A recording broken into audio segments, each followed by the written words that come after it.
హైదరాబాద్ గాజుల రామారంలో హైడ్రా కూల్చివేతలు చేపట్టారు. గాజుల రామారంలోని పలు సర్వే నెంబర్లో అక్రమంగా రూములు నిర్మించారని గత కొద్ది రోజుల క్రితం హైడ్రా అధికారుల దృష్టికి వచ్చింది. దీంతో అధికారులు ఈ రోజు తెల్లవారుజామునే కూల్చివేతలకు సిద్ధమయ్యారు. పోలీసుల ఆధ్వర్యంలో హైడ్రా సిబ్బంది కూల్చివేతలు చేశారు. స్థానికులు హైడ్రా అధికారులను అడ్డుకునే ప్రయత్నం చేయడంతో ఉద్రిక్త పరిస్థితి నెలకొంది.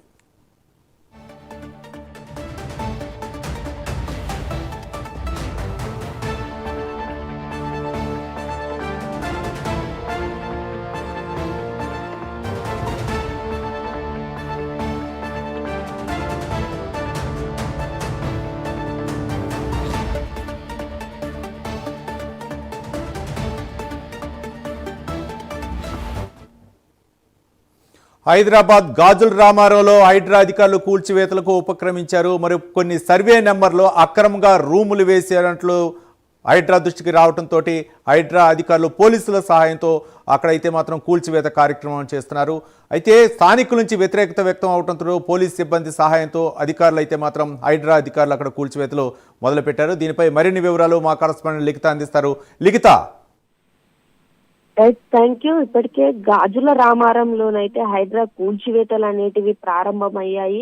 ప్రభుత్వ స్థలాలను ఆక్రమించి అక్కడ వెంచర్లు వేసి పేద ప్రజలు ఎవరైతే ఉంటారో ఇల్లు కట్టుకోవాలి అన్న ఆశతో ఉన్న వాళ్ళే వీరి టార్గెట్ గా పెట్టుకొని వారికి కొంత తక్కువ అమౌంట్ లోనైతే ఈ యొక్క ఏవైతే వెంచర్స్ ఉంటాయో వాటిని అమ్ముతున్న పరిస్థితులు ఇక్కడ నెలకొన్నాయి. ప్రతిసారి కూడా ఏదైతే అధికారులు మారుతున్నప్పటికీ కూడా పరిస్థితి మారలేని స్థితికి వచ్చేసింది. కానీ ఈసారి మాత్రం హైడ్రా కొరడా జురిపించిందని చెప్పుకోవచ్చు. పూర్తి స్థాయిలో అక్కడున్న వెంచర్లకు సంబంధించి కావచ్చు పూర్తి డీటెయిల్స్ తీసుకోవడం, అక్కడున్న స్థానికులు కూడా దాన్ని ఆపే ప్రయత్నం చేసినప్పటికీ కూడా హైడ్రా అధికారులు ఏ మాత్రం కూడా జంకకుండా వారికి పూర్తి స్థాయి సమాధానాలు చెప్తూ అక్కడున్న సర్వే నెంబర్లకు సంబంధించి దాదాపు 307, అలాగే 342, 329, 1348 ఈ పూర్తి స్థాయి సర్వే నెంబర్లకు సంబంధించిన భూములు ఏవైతే ఉన్నాయో అవన్నీ కూడా యొక్క గవర్నమెంట్ భూములుగానైతే గుర్తించామంటూ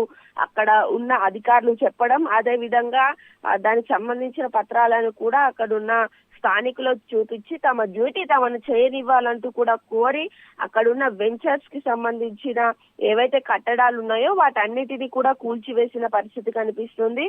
గత కొన్ని సంవత్సరాలుగా కూడా అధికారులు మారినప్పటికీ కూడా పరిస్థితి మారలేదు. వెళ్ళడం, అక్కడ సర్వేలు చేయడం, ఆ తర్వాత కొన్ని కారణాల వల్లనో లేకపోతే కొన్ని ప్రలోభాల వల్లనో లేకపోతే ఆ వెంచర్లను ముట్టుకోకుండా బయటకు వచ్చేసే పరిస్థితి అయితే అక్కడ నెలకొందంటూ కూడా కొంతమంది అధికారులు చెప్తున్న పరిస్థితి కనిపిస్తుంది. స్థానికులు కూడా కొంతవరకు అక్కడున్న పూర్తి స్థాయి విషయాన్ని కనుక్కొని మరి చెప్తున్న పరిస్థితులు ఉన్నాయి. అదే విధంగా ఈసారి మాత్రం తెలియక ఎవరైతే ఆ యొక్క భూములు కావచ్చు, ఆ వెంచర్లు కావచ్చు కొనుక్కున్న వాళ్ళు ఉన్నారో వారు మాత్రం పూర్తి స్థాయిగా మాకు పరిస్థితి బాగలేదు అంటూ కూడా బాధపడే పరిస్థితి ఎక్కడైతే ఉంది. దాంతోనైతే పూర్తి స్థాయిలో ఇదైతే గవర్నమెంట్ స్థలమమ్మా, ఇక్కడ మేమేం చేయలేము, మాకున్న ఆర్డర్స్ ప్రకారం ఇక్కడున్న ఈ వెంచర్ ఈ కట్టడాలు ఏవైతే ఉన్నాయో వాటిని కూల్చివేసి ఈ స్థలాన్ని ప్రభుత్వానికి అప్పచెప్పడం మాత్రమే మా పని అంటూ కూడా వాళ్ళు చెప్పే ప్రయత్నం ఇక్కడైతే జరిగింది. ఇలాంటి భూములు ఎక్కడ ఉన్నా ఏ పరిస్థితిలో ఉన్నా కానీ తప్పకుండా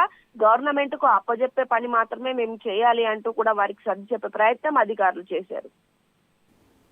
రైట్, థ్యాంక్ యూ లిఖిత.